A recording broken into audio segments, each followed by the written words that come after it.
देशले इतिहासमै प्रथम पटक जनप्रतिनिधि सम्मिलित संविधान सभाबाट 2072 असोज 3 गते नेपालका प्रथम राष्ट्रपति रामवरण यादवले नेपालको संविधान 2072लाई हस्ताक्षर गरी अनुमोदन गरेसँगै जनताले चुनेका जनप्रतिनिधि मार्फत संविधान बनाउने 65 वर्ष पुरानो जनताको आकांक्षा साकार भएको हो। हजारौं नेपालीहरूको बलिदान, त्याग, तपस्या अनि पसिनाले ल्याइएको यस नेपालको संविधान 2072 वास्तवमा नै फलदायी अनि शुभ साबित भएको छ।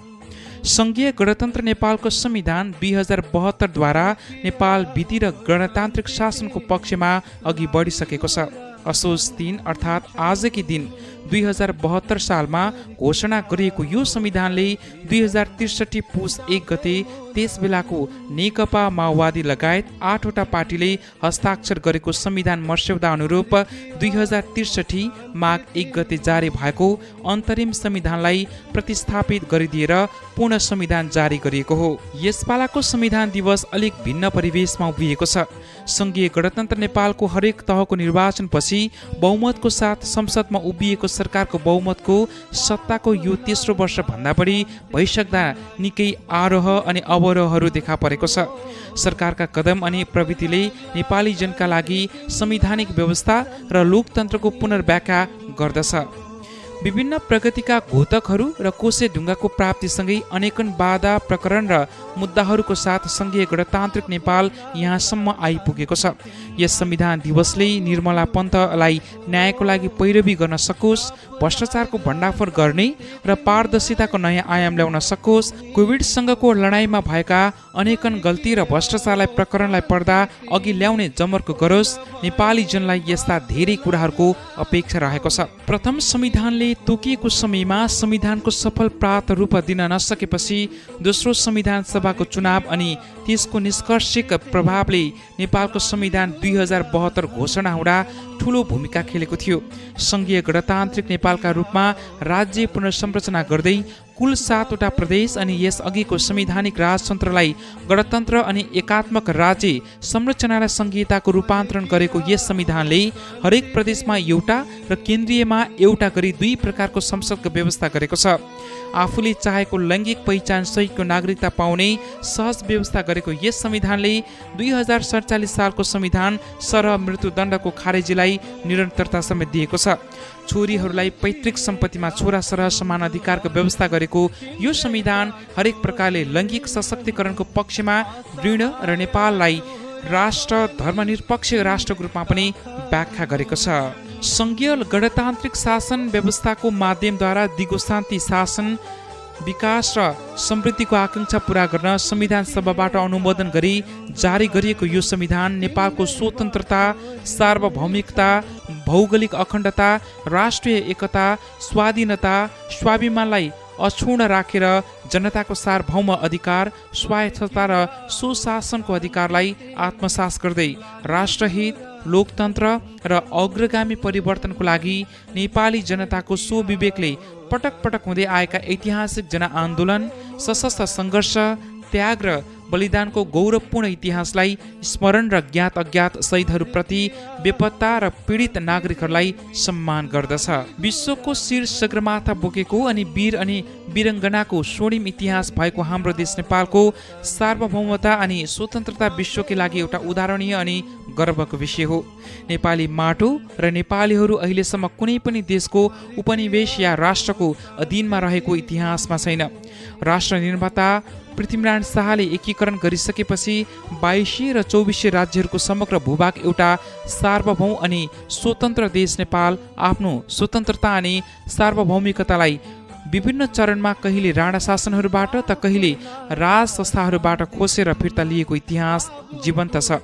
चाहे त्यो 7 साल 17 सालको क्रान्ति होस्, 36 सालको जनमत सङ्ग्रह होस् या 46 सालको प्रजातान्त्रिक आन्दोलन पश्चात 10 वर्षे सशस्त्र द्वन्द्वपछि 62 र 63 को जनआन्दोलन नै किन नहोस्, नेपालीहरूले युग र पिँढी साक्षेप ढङ्गको आफ्नो स्वतन्त्रताको नयाँ खाका कोरिरहेका छन्। संविधानको प्रावधान अनि मर्म अनुरूप आज कुनै पनि नेपालीले लिङ्ग, धर्म, जात, वर्ग रङ, पहिचान, भाषा या अन्य कुनै आधारमा विभेद सहन गर्नु परेको छैन।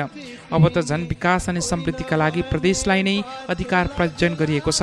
सङ्घीय गणतन्त्र नेपालको संविधान 2072ले सामन्ती, निरकुंश, केन्द्रकृत र एकात्मक राज्य व्यवस्थाले सृजना गरेको सबै प्रकारका विभेद र उत्पीडनको अन्त्य गर्दै बहुजातीय, बहुभाषिक, बहुधार्मिक, बहुसांस्कृतिक र भौगोलिक विविधतायुक्त विशेषतालाई आत्मसात गरी विविधता बीचको एकता, सामाजिक सांस्कृतिक एकबद्धता, सहिष्णुता, सद्भावलाई संरक्षण एवं प्रवर्धन गर्दै वर्गीय, जातीय, क्षेत्रीय, भाषिक, धार्मिक, लैङ्गिक विभेद र सबै प्रकारका जातीय छुवाछुतको अन्त्य गरी आर्थिक समानता, समृद्धि र सामाजिक न्याय सुनिश्चितता, समानुपातिक, समावेशी र सहभागितामूलक सिद्धान्तको आधारमा समतामूलक समाजको निर्माण गर्ने सम्पर्क गर्दै जनताको प्रतिष्ठात्मक बहुदलीय लोकतान्त्रिक शासन प्रणाली, नागरिक स्वतन्त्रता, मौलिक अधिकार, मानवाधिकार, बालिक मताधिकार, आवधिक निर्वाचन, पूर्ण प्रेस स्वतन्त्रता र स्वतन्त्र, निष्पक्ष र सक्षम न्यायपालिका सहितको कानुनी राज्यको अवधारणा लगायतका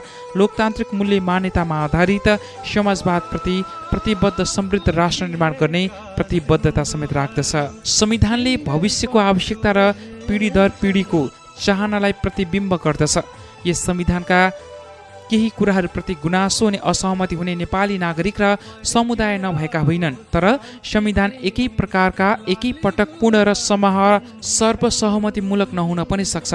अनेक असामान्य विधका बावजुद विश्व इतिहासमा एउटा दुर्लभ रेकर्ड बनाउँदै कुल 90% सभासदको बहुमतले घोषणा गरेको यो संविधानको सहमतिमा 598 सभासदहरू मध्ये सहमतिमा 507 जना संविधानका सभासद रहेका थिए भने 25 असहमत सभासद र 66 असभासदले भने संविधानको निर्णायक बहसलाई अस्वीकार गरेका थिए।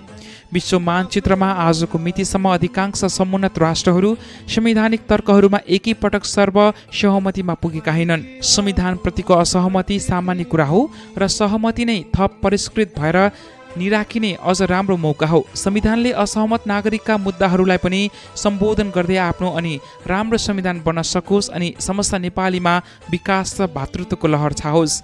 नेपाली जन्म, नेपाली हुनुको थप गौरव थप संविधानले ल्याउन सकोस्। यस भूमिकामा अवश्य र समृद्धिका लहरहरू ल्याउने संयन्त्र कायम होस्। कुनै दल या समुदाय भन्दा पनि समग्र नेपालीपनको रातो र निलो छाताभित्र सबैजना अटाउन सकोस्। विधिको शासन होस्, विधि अनि न्याय सवार होस्। समानता यस्तो होस् कि गाई पाल्नेको ढुङ्ग्रोभरि मही होस्, ठेकीभरि दही होस् अनि मानाभरि घिउ। गरी खान पाइयोस्। शिक्षा, स्वास्थ्य अनि घाँसका आधारहरूमा माफिया तन्त्रबाट माथि होस्। सबैको एउटै आवाज होस्, मेरो नेपाल प्यारो छ। फर्कियाओ शान्ति तिमी होइन भने बात लाग्ला आउने पिँढीको। फर्कियाओ शान्ति तिमी लाली गोरा झन्छन्। फर्कियाओ